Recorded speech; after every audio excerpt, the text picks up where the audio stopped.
ladies. Hey, Hi, ladies. everybody. Happy Thursday. Woo, Happy we're almost Thursday. there. Hello. Oh, and it's almost the last, isn't this weekend the last summer weekend? Yeah, this Oh, Yes. week. my goodness. Yes. Yes, you're Summer is right. over so quickly. Oh, no, say it isn't so. Say it isn't so. Welcome everyone to Brand Rewind Live. Thank you so much for being here. As we said, it is Thursday, and of course, you're in our new time slot, which is 8 p.m. Eastern. Right. So, welcome aboard. Hello, ladies. Hello. Hello. Hello. Hello. I'm Denise Kegler. I'm coming to you from Boston, Massachusetts, and my company is MDK Brand Management. And I'm Patia Abdul Razak, and I'm coming to you from Harlem in New York. And my company is the Stylista Group. Hi, everyone. I'm Barika Phyllis Bell, and I'm coming to you from Los Angeles, and my company is B3 Media Solutions. Yay. So, gang's not all here. Zoe is off today, but we look Yes. forward to having her back here in 2 weeks. We missed you, Zoe. Looking forward to Miss seeing you back here. you. Yes. Miss Yay. you.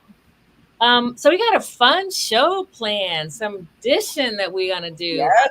folks, right? We're gonna dive right in. But the first thing, of course, we do is we talk about what the national recognition is of this particular day. Ladies, I tell you, I was like, wow, this is so cool. There's a national recognition for everything. We've talked about that, right? Like Yes. Yes. Right. today is National Afro Hair Day. Oh, I Wow. love it. I didn't know there was a day for that. I didn't Wow. know that I love either. it. National so I hope I got it's World Afro Day. World. World Afro Day, and it's celebrated on today, September 15th, worldwide every year. And they say the day celebrates the natural hair of people from black and mixed race ethnicities, normalizes afros, Right. and prevents discrimination based on hair. Nice. Well, as Very much as we've covered hair on Here this on show, this show. Right. Right. it's Right. good to know that there's a day for it. I don't didn't we do it 2 weeks ago? Didn't we do another one 2 weeks We ago? did. We We did. spoke Remember the about the little Crown boy? Act, I think, right? Yeah. And the little boy with the cotton in his And hair. the little boy with the cotton in his hair. Yeah. Yeah. Yeah. So yeah, the World Afro Day. Who knew? Who knew? Very awesome. So natural hair, which we always talk about our Yes. hair. We talk about our hair a lot on this show. Yes. So yeah. Woohoo. Yeah. Love it. I So love that. I love it too. So let's dive right in because we mentioned we have a really fun show planned for you today. You would have to be under a rock to not know what is happening in England. Yes, depending on where you Right. are, thousands of miles away. Lots going on in England, of course, with the Queen's passing at the age of 96, and all the celebration, if you will, of her life and her the family and how the family is dealing with the succession, of course, the elevation of Prince. Oh my gosh, Prince Charles. Charles. Prince thank you, Charles. Prince Charles being elevated to now King Charles the second. Yeah, King Yeah. Charles the second. I heard someone a network reporter said King Charles the third earlier today, and I said I think it's a second. It's the But yeah, second. it's a second. Yeah.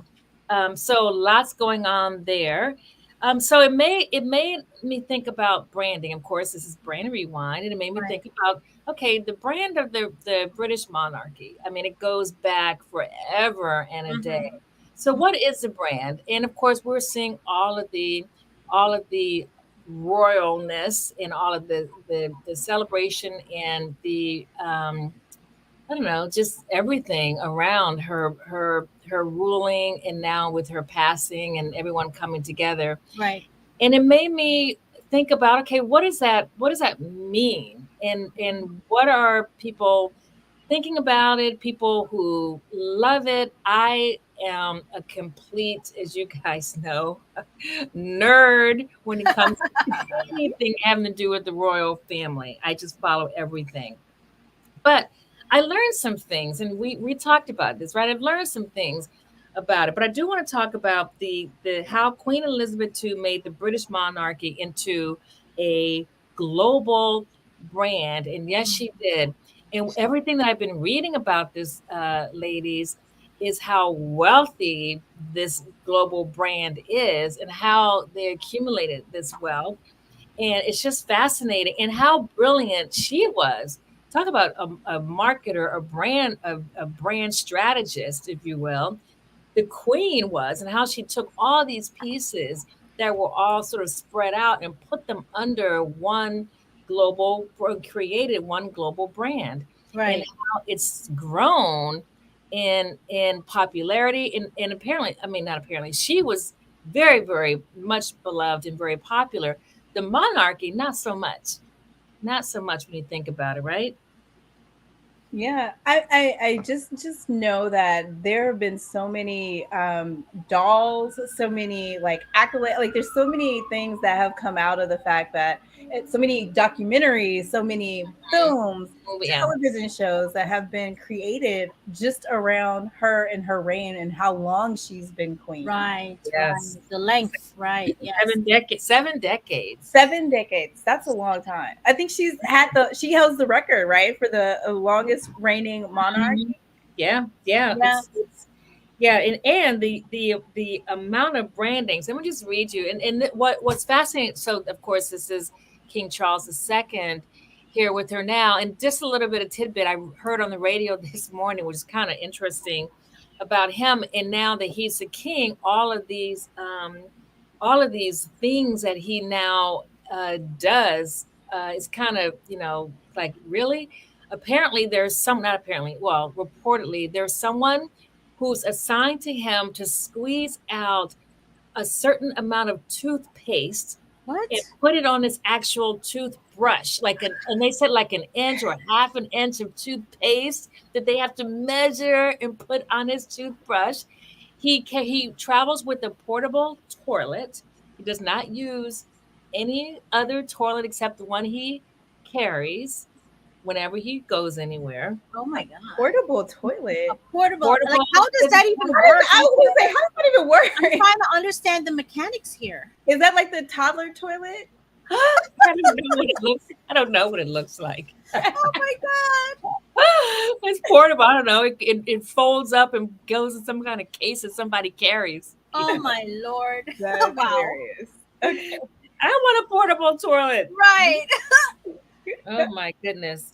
Um, but British monarchy consists of various strands of branding: the institution, which is the crown, the Commonwealth realms, including Australia and Canada, among others, the royal family and its individual members. And they're saying how, yeah, she brought all this together, all of these pieces together during her reign. And this image I thought was fascinating because, and I'll talk about it a little bit more after this, and the pieces that make up the royal wealth, I guess, if you will. But this image is one of the ways that the monarchy is establishing and building its brand, Hmm. where companies actually have to apply to use this royal mark, almost like the Olympics and things like. Right. Yeah. So they say that uh, an organization must apply to the Cabinet Office in England, in Northern Ireland, or the government of Wales and Scotland to get the approval to use the royal prefix, such as this, the Royal Opera. No, yeah, the royal prefix. They have to actually apply for this. So this is called the Royal Arms. Wow. Yeah. So this is Heinz ketchup, and they have the right to mark their products with this symbol, which is called the Royal Arms, and quote unquote, by appointment to Her Majesty the Queen, which implies a product is a fit for a monarch. So they have to go through all kinds of stuff to get the right to use this symbol. So Denise, my question to you is that is this happening just in the UK, or is this also happening like this the use of these types of branding initiatives? Is this also happening with the island nations that they are currently still holding? Well, it's interesting, speaking of the island nations, because the British monarchy is huge. So let's talk about what it consists of. The royal or the British monarchy is made of 56 countries, 32 small states, 2.5 billion citizens make it up. So Africa, there are 56 independent countries, both advanced economies and developing countries. And in Africa, 21 countries, Asia, 8 countries, Caribbean and America is 13, Europe is 3, Pacific 11, Wow. 32 small states, 25 small island developing states. So the demographics, combined population 2.5 million, more than 60% of the population is age 29 and under. Mm. One Wow. in three young people aged between 15 and 29 live in Commonwealth countries. It's Wow. just fascinating. Oh, I think in this probably Parika probably gets more at what you're asking. The combined GDP of the Commonwealth countries in 2021 was 13.1 trillion. So just talk about the Wow. economic Wow. That's amazing. That's stuff. It's huge. big. It's big. So one of the controversies that folks might have heard in all the coverage is the number of countries or that are under British rule, if you will, part of this Mhm. Commonwealth. Uh, some of these island nations are now saying, well, now that the Queen has died, maybe can we start looking at perhaps being independent Right. Yeah. and not being under British rule? And there are several countries who are considering doing that. I don't know. I feel like there's one that is farther along, but there are several who are talking about it. I know Jamaica is one such that is not happy, and they are. I don't know how official and how much they're going to be putting into it, but we saw an interview with one of the one of the spokespeople in Jamaica, Mhm. like so ready to To cut break ties. Good ties. Yeah. ties, break free. And there was one thing he said that I thought was which was, well, I don't know if the word fascinating, but he used a quote that I thought, wow, that's kind of deep. That the royal family, the British monarchy, has rebranded um, slavery to call it colonialism. Mm. Colonialism, Mm. Mm. you know.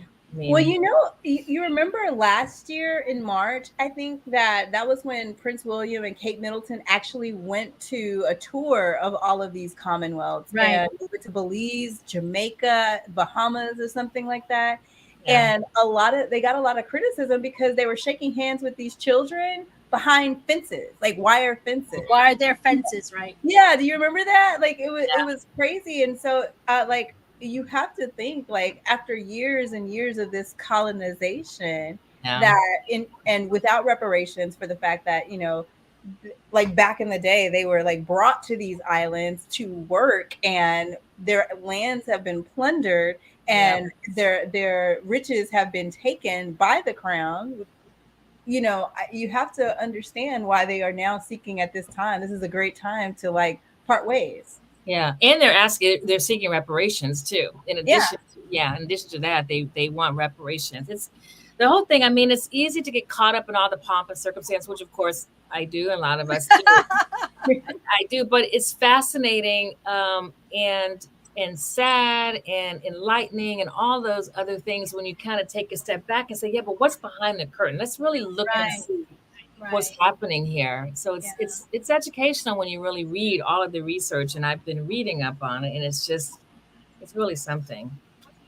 It's something. So hopefully this first rip from the headlines segment was fascinating and interesting. And what do we have any comment? I got to put my glasses on because I think I see. So excited. Oh, thank you, Pop Research. Look, there's yeah. Oh yes, I know, right? Yeah. Also, there's a day. Yes, yes, yes. So thank you all for being here. Okay, so that is The first that. segment. So yeah, that's our discussion on or educate a class, master class Yeah. Master class on the Master monarchy. class on the royal on the royal family. royals, right? Yes, royal Yeah. family. So, Yeah. Patia, what else is going on? Yeah, so today I wanted to talk about Halle Bailey, Mm, right? Easy to love get her her. mixed up with Halle Berry, right? And the Mm, Little Mermaid rebrand. And so, you know, of course, whenever something like this happens, there's the positive feedback and the negative feedback. I don't want to focus on the negative feedback, right now. But if you're interested, just follow the hashtag not my Ariel, and Oh, you will see that some people are not really happy with the fact that a young black woman is portraying Ariel. You know, it's always interesting to me when people have issues with a fictional character. Like, Mm, this is not a real person. So, right. like, honestly, who cares what race this person is? But there are a lot of people who are upset. But I'm not going to focus too much on them today. A lot of mothers on Instagram have been posting the reaction that their children are having, their little girls who know the story, of course, have seen, the traditional versions of Ariel, and now are being introduced to this version of Ariel. And I just wanted to read some of the responses that I found, and there are videos online that you guys can go look up after the show. The first one I thought that was really great and really touched my heart is the little girl exclaiming, "Mommy, she's brown like me." Another Mm, little girl looking and saying, "Wow, I think she's brown. Like, could this be true?" And then another child questioning the fact, "Wait a minute, is Ariel actually black?" mm, Right? And it just brings up the issue, and the importance of why representation matters. yeah. Because when I was growing up, I mean, all the fairy tales and whatever, like, there was no black Ariel, right? And yeah. so what happens as a child is that, we all love these stories, and sometimes people are your heroes and you want to grow up to be just like them. But if they don't look anything like you, there's always that disconnect, right? Mhm. And unless you come from a household where your parents are, really, focusing on building your self-esteem, you may have, and I mean, studies have been done where children have been shown black dolls and white dolls, and the Mhm. black children always say the black dolls are ugly, Yeah. right? It's Yeah. like, Yeah. so there's a lot to be said about that kind of thing, and I think that this is a great move for Disney. I think they're doing the right thing. I think I so too. mean, it's a fictional character, so Ariel could be anybody. Yeah. Right? Exactly. It really doesn't matter, and I definitely think this is a step in the right direction. What do you ladies think? I wholeheartedly agree with you. We're now into mermaids at this house, thanks Mm, to Hallie. So I definitely believe that, like, because it's a cartoon character, Right, it's not a real doesn't person, you guys. matter. Stop it. Like, why? It doesn't even matter because it's just another representation. She could have been any race, you know. Exactly. But the fact that they are trying to be more inclusive with their characters and making sure that everybody is represented. I mean, we saw the same thing with Cinderella. You know, Right. like Right. she's been white, she's been black, she's been a Hispanic. So, I exactly. mean, just kind of creating these characters that show representation to all of the different races, I think is important and smart It's as a branding play. Yeah, agreed. that's smart. I was Agreed. thinking too about the Cinderella. Wasn't Brandy? Was she the first black She was Cinderella? She she was. was Brandy. the first one that I remember. That's the Yeah. Maybe first one that I remember, right? And then Yeah. Whitney yeah. Houston played her. What was Whitney Houston the fairy godmother? Yes, she was the fairy godmother. She was the And the fairy prince godmother was for that. Asian, right? The prince was Asian. Yes. Yes. Yes. Yes. So I mean, it doesn't have to Who be the way that cares? I we've mean, always seen it. I right. think it's fine that we shake things up and show something different because the Yeah. way that the world looks is totally different Totally different than it did when these fairy tales were written, exactly. now. But Exactly. yes, you guys should check out the Not My Ariel tweets and things that are going on. It is like people have so much time to spend on negativity. It's really out of control. Of course Yeah. they It do. really is. Yeah. Well, it's So good And that then, we're talking about these things it's now. good that we're talking Yes. about Yeah. these Yeah. things. Exactly. Exactly. yeah, and I completely agree with this comment that it's horrible that there's a hashtag against having a cartoon character that's a person of color. Can Like, you imagine? like seriously, is it that like is it like boycott Exactly. Ariel? Like yeah, like Exactly. it's ridiculous. Exactly. Absolutely I ridiculous. think that this is going to be a success no matter what. So we're not going to focus on that too much. But Rika, what do you have? Okay, so we're going to go on the opposite spectrum of things and Oh boy. talk about sports. I have to say I do love basketball. So when I heard about this story, and not that I hadn't seen stories in the news that actually talked about this, but it was just really interesting that finally there's some proof behind it. So if you haven't heard, The NBA made a move to basically suspend the Phoenix Sun owner Robert Sarver, and just to let you know, he also is a owner of the WNBA team, the Phoenix Mercury. But they actually made a move to have him be ordered to pay $10 million in fines, and he's suspended from both teams for 1 year. Now, in this suspension, he won't be able to come to any games, and the NBA is hoping, as they say, that he will use this opportunity to reflect on what this great game means to people everywhere and the values of equity, equality, respect, and inclusion that the NBA actually strives to represent, which I think is Uh-oh. Did we lose Parika? Did we lose Marika? What happened? oh, Oh, there Oh, she there we is. go. Lost you for a second, I'm here. Parika. We I'm, lost you for a second. You're back. For a second. I'm here. But what I was saying was, I think this is a great move by the NBA to actually hold people accountable for the things that he did. So whether or not you heard what had happened, basically they interviewed 320 people, um, employees, employees, senior executives, and other owners and minority owners. And they found that he has engaged in conduct that has clearly violated common workplace standards and reflected in the team and league policies. So he's used racially insensitive language, Mm, unequal treatment of employees, specifically female employees. He's had sex related statements and conduct, harsh treatment of employees that even constituted bullying. So mm, he was just not a really good person to work with and to be around. And he kind of made whatever team that, whoever he was working with on the team feel uncomfortable, especially if they are a woman or a person of color. So, wow. and this was over literally a 13-year period of time from Wow. 2004 to 2017. So he's been doing this for a number. He's used the N word. I mean, he's just like literally I like he would definitely be considered someone that should be fired. So Yeah. I mean, but and so I wonder. So with the plans that the NBA have for him to go through, I guess sensitivity training or whatever those programs are, is it gonna do anything? well, I mean, they don't have any plans for him. Like they just want him to oh, take some time and reflect. uh, Like okay. there was no outlay of any plan of like how they were going to have him do that or if he should go to some type of classes for that. It And was just reflect on what? And reflect on what? I mean, Right. How old is this person? Like, I mean, he's in you know, his 60s. He's in six. yeah, he's a And 60-year-old businessman. Do you think he gonna change? he's well, not unless going to yeah, change. yeah. It's yeah. He unless well, he could change if he starts well, one getting him hurting him where it's really gonna hurt, which is in the pot in In the pockets. pockets.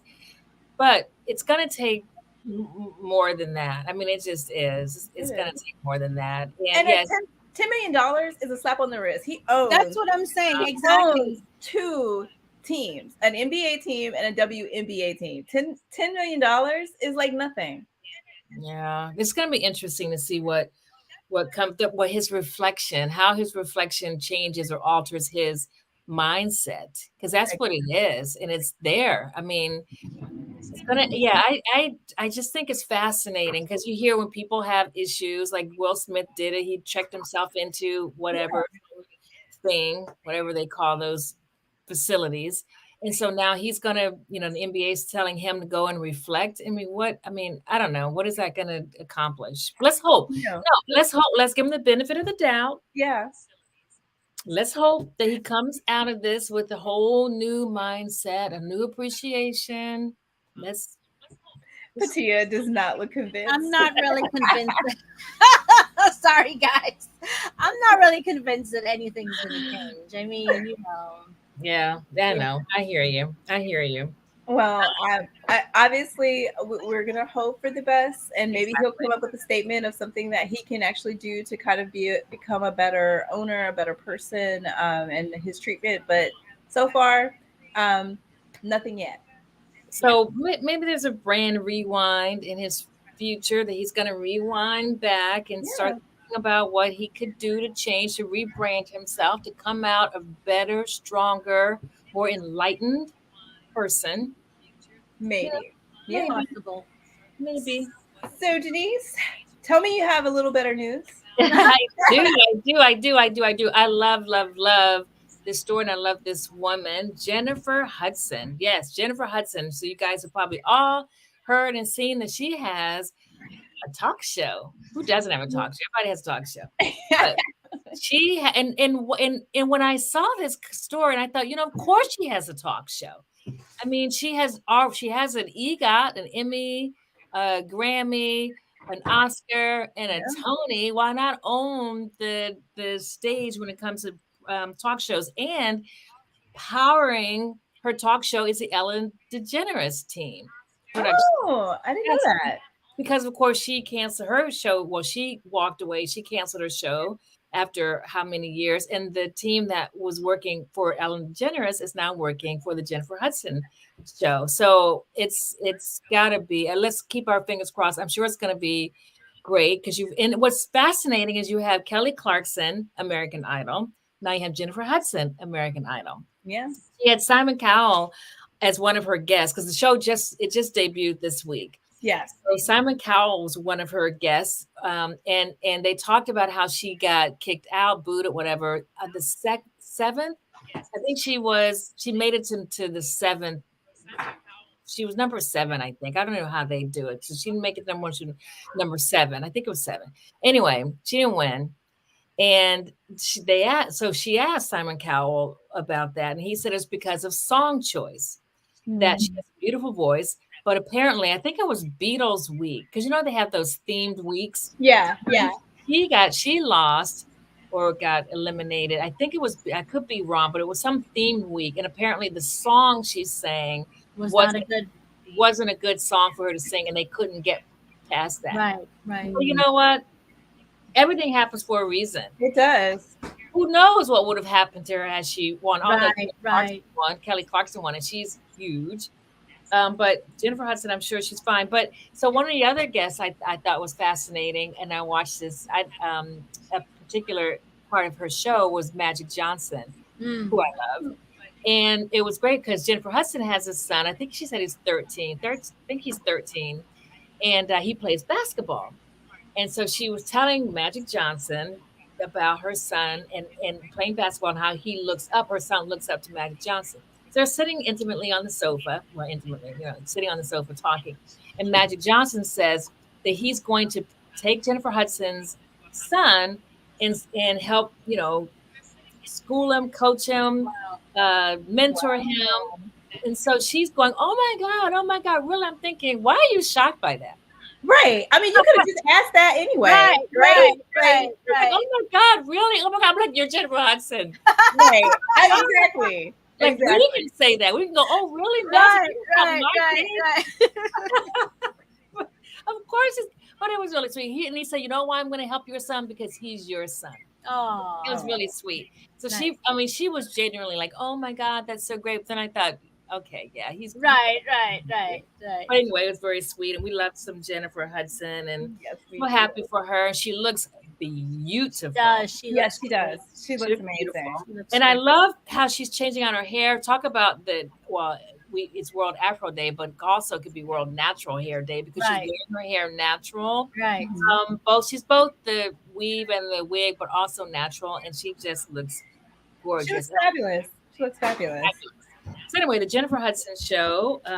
Hopefully, it's in the market that members of our audiences are in. I guess it's syndicated, but it is Okay. here in the Boston market. So anyway, so we end on a nice note. Yes. Yes. Yes. That's great. I hope she stays around for a really long time. I think she will. I think she's very likable. Yeah, I think she's very personable. I did have the pleasure of meeting her. Right after she won the Oscar for what's the movie? Oh, I'm having like brain things all girls. Okay. Dream Girls. Yeah. Dream Girls. Girls. She Yeah. won the best supporting act Oscar. So I sat at the head table with her. It was a big event. I think it was Avon was sponsoring this big event. and we set the head table together, and she was just such a sweetheart. But they wanted her to sing that song, but she couldn't sing it. She couldn't sing. Oh. No. She couldn't sing it anywhere. She couldn't sing it anywhere. Anyway, that was years ago, and she was a sweetheart then, and I hope that she's still a sweetheart. So on that note, yeah. On that note, we're at time. Oh my Yeah, goodness. we're at time, guys. Thank So you for thank joining us. Thank you for joining us. If you know anyone that needs a brand rewind, please shoot us an email at brandrewind@gmail.com. And please also follow us on Instagram, Twitter, and Facebook at Brand Rewind. And join us and next time. Brika? And please make sure that you check out www.brandrewind.com and make sure you sign up for the Brand Rewind newsletter so that you can be in the know and up to date with all the latest and greatest of the brand fails and successes. Absolutely. And we look Absolutely. forward to seeing you right back here in 2 weeks, September 29th, Thursday at 8 p.m. Eastern. Thanks for being here. We will see you Thank back here you. in See you 2 weeks. then. See you Bye. guys. Bye Guys, have a good bye. evening.